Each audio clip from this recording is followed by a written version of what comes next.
নমস্কাৰ বন্ধু বান্ধৱীসকল আপোনালোকক মই পুনৰবাৰ স্বাগতম জনাইছোঁ মোৰ কম্পিটিটিভ ষ্টাডিজ ইউটিউব চেনেলটিলৈ আজি মই আসাম লিটাৰেচাৰৰ ওপৰত বহুত এটা ইম্পৰ্টেণ্ট ভিডিঅ' লৈ আহিছোঁ ইয়াতে মই বহুত কেইটামান কুৱেশ্যন ডিছকাছ কৰিছোঁ যিবিলাক আপোনাৰ প্ৰিভিয়াছ ইয়াৰৰ এক্সামত আহিছিলে এনেধৰণে ইম্পৰ্টেণ্ট বহুত কেইটা ভিডিঅ' মই অলৰেডি আপলোড কৰিছোঁ যদি আপুনি ভিডিঅ'বোৰ চোৱা নাই তেতিয়াহ'লে চাই ল'ব আৰু যদি আপুনি মোৰ চেনেলত ফাৰ্ষ্ট টাইম ভিজিট কৰিছে তেতিয়াহ'লে ভিডিঅ'টো এটা লাইক কৰি কিনে চেনেলটো ছাবস্ক্ৰাইব কৰি ৰাখিব আগতে এনেধৰণে ভিডিঅ' পাই থাকিবলৈ তেনেহ'লে ভিডিঅ'টো আৰম্ভ কৰোঁ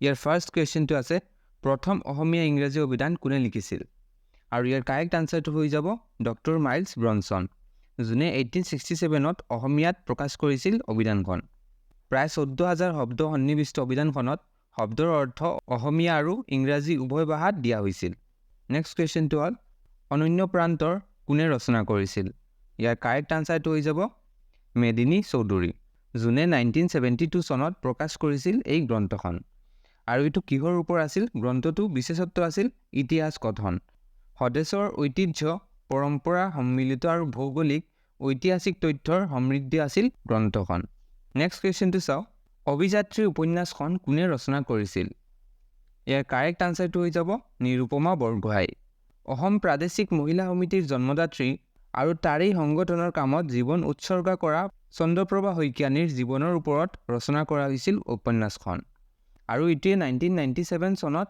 সাহিত্য একাডেমী বঁটা লাভ কৰিছিল নেক্সট কুৱেশ্যনটো চাওঁ অসীমত যাৰ হেৰাল সীমা কাৰ উপন্যাস ইয়াৰ কাৰেক্ট আনচাৰটো হৈ যাব কাঞ্চন বৰুৱা ছদ্মনামেৰে লিখা বিখ্যাত সাহিত্যিক ভুৱন মোহন বৰুৱাৰ যোনে লিখিছিল অসীমত যাৰ হেৰাল সীমা উপন্যাসখন নেক্সট কুৱেশ্যনটো চাই লওঁ আত্মনুসন্ধান এই আত্মজীৱনীমূলক গ্ৰন্থটো কাৰ লিখা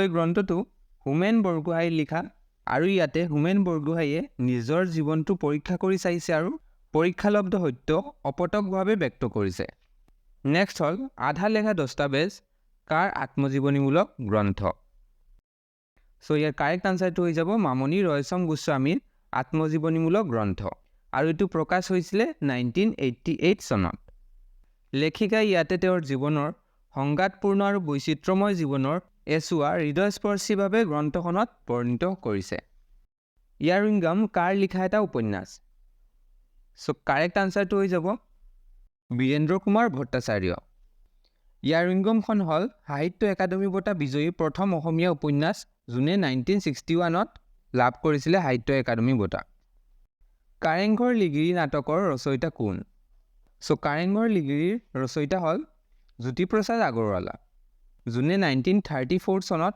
ৰচনা কৰিছিল কাৰেংঘৰ লিগিৰী কাৰেংঘৰ লিগিৰী নাটকৰ যোগেদিয়েই অসমীয়া নাট্য সাহিত্যত ইউচেনীয় নাট্যশৈলীৰ সূচনা হয় বুলি কোৱা হয় কালপুৰুষ উপন্যাসখন কোনে ৰচনা কৰিছিল কাৰেক্ট আনচাৰটো হৈ যাব দেৱেন্দ্ৰনাথ আচাৰ্য যোনে 1976 চনত উপন্যাসখন ৰচনা কৰিছিল আৰু উপন্যাসখনত 1639 চনৰ পৰা 1673 চনলৈকে আহোম স্বৰ্গদেউসকলৰ ৰাজত্বকালৰ গুৰুত্বপূৰ্ণ সময়ছোৱাৰ কথা বৰ্ণনা কৰা হৈছে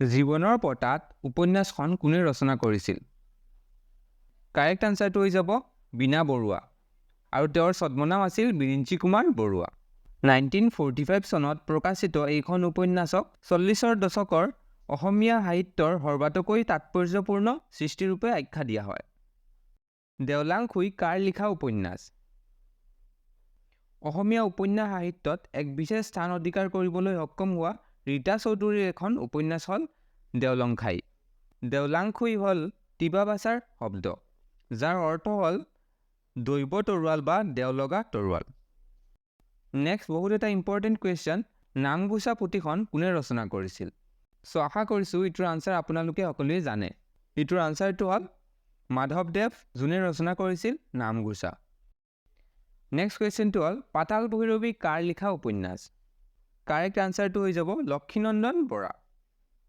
তেওঁৱে 1986 চনত প্ৰকাশ কৰিছিল উপন্যাসখন আৰু এই উপন্যাসখনৰ বাবে লক্ষীনন্দন বৰাই 1988 চনত লাভ কৰিছিল সাহিত্য একাডেমী বঁটা নেক্সট হ'ল বনফুলৰ ৰচয়িতা কোন? বনফুলৰ ৰচয়িতা হ'ল যতীন্দ্ৰনাথ দুৱৰা, যোনে 1952 চনত প্ৰকাশ কৰিছিল বনফুল গ্ৰন্থখন। আৰু এই গ্ৰন্থৰ কাৰণে 1955 চনত যতীন্দ্ৰনাথ দুৱৰাই লাভ কৰিছিল সাহিত্য একাডেমী বঁটা। অসমীয়া ঐতিহাসিক উপন্যাস ভানুমতী কোনে ৰচনা কৰিছিল? ইয়াৰ আনচাৰটো হৈ যাব পদ্মনাথ গোহাঁই বৰুৱা। ভানুমতী উপন্যাসখন গ্ৰন্থাকাৰে প্ৰকাশ হৈছিল 1908 চনত। মাকাম কাৰ লিখা এটা উপন্যাস? আনচাৰটো হৈ যাব ৰীতা চৌধুৰীৰ লিখা আৰু প্ৰথম প্ৰকাশ পাইছিলে 2010 চনত। 1962 চনৰ চীন ভাৰতৰ যুদ্ধৰ সময়ত তিনিচুকীয়া জিলাৰ মাকুমৰ পৰা ৰাজস্থানলৈ যোৱা 1500 চীনা ভাৰতীয় লোকৰ দুখ দুৰ্দশাৰ কাহিনী ইয়াত বৰ্ণিত হৈছে। নেক্সট ইম্পৰ্টেণ্ট কুৱেশ্যন হ'ল মিৰি জীয়ৰী কাৰ ৰচনা? এইটো বহুত কেইবাৰ আগতে এক্সামত আহিছে। কাৰেক্ট আনচাৰটো হ'ল ৰজনীকান্ত বৰদলৈ। আৰু এইটো কেতিয়া প্ৰকাশ কৰিছিলে? এইটো 1894 চনত প্ৰকাশ হৈছিলে।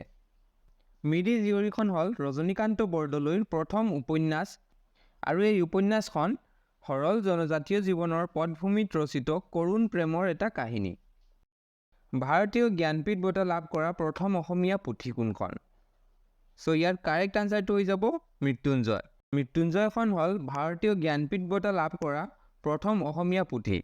বীৰেন্দ্ৰ কুমাৰ ভট্টাচাৰ্যই 1970 চনত এই উপন্যাসখন গ্ৰন্থাকাৰে প্ৰকাশ কৰিছিল। উপন্যাসখনৰ পটভূমি আছিল 42 চনৰ ভাৰত তথা অসমৰ স্বাধীনতা আন্দোলনৰ এটা পৰ্যায়।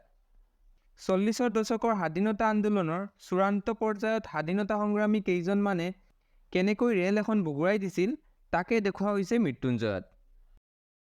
হস্তি বিদ্যাৰ্ণৱ গ্ৰন্থখন কাৰ লিখা? এইটো এটা বহুত ইম্পৰ্টেণ্ট কুৱেশ্যন, প্ৰিভিয়াছ ইয়াৰত আহিছিলে বহুত কেইবাৰ। ইয়াৰ আনচাৰটো হৈ যাব সুকুমাৰ বৰকাইত। আৰু এই পুথিখন হ'ল হাতীৰ প্ৰকাৰভেদ, প্ৰকৃতি, ৰোগ আৰু তাৰ নিৰাময়ৰ প্ৰয়োজনীয় ঔষধ পাতিৰ বিৱৰণ সন্মিলিত এখন গদ্য পুথি। আৰু অসমত এতিয়ালৈকে 3খন হস্তি বিদ্যাৰ্ণৱ পুথিৰ উদ্ধাৰ হৈছে। এই পুথিখনৰ চিত্ৰ অংকন কৰিছিল দিলবৰ আৰু দোহাই নামৰ দুইজন চিত্ৰশিল্পীয়ে। হস্তি বিদ্যাৰ্ণৱৰ আনটো প্ৰতিলিপি পণ্ডিত হেমচন্দ্ৰ গোস্বামীয়ে 1912 চনত গুৱাহাটীৰ যোগেশ্বৰ বুঢ়াগোহাঁইৰ ঘৰৰ পৰা সংগ্ৰহণ কৰিছিল। নেক্সট বহুত দুটা ইম্পৰ্টেণ্ট গ্ৰন্থ, এটা হ'ল কালিকা পুৰাণ আৰু এটা হ'ল যোগিনী তন্ত্ৰ। এই দুটাই হ'ল প্ৰাচীন কামৰূপত ৰচিত সংস্কৃত তান্ত্ৰিক গ্ৰন্থ। কালিকা পুৰাণ আৰু যোগিনী তন্ত্ৰৰ মাজেৰে পুৰণি অসমৰ ইতিহাসৰ লগ পোৱা যায়। যোগিনী তন্ত্ৰৰ দুটা ভাগে বিভক্ত আছে। প্ৰথম ভাগটোৰ নাম হ'ল পূৰ্বাৰ্ধ আৰু দ্বিতীয় ভাগটোৰ নাম হ'ল উত্তৰাৰ্ধ।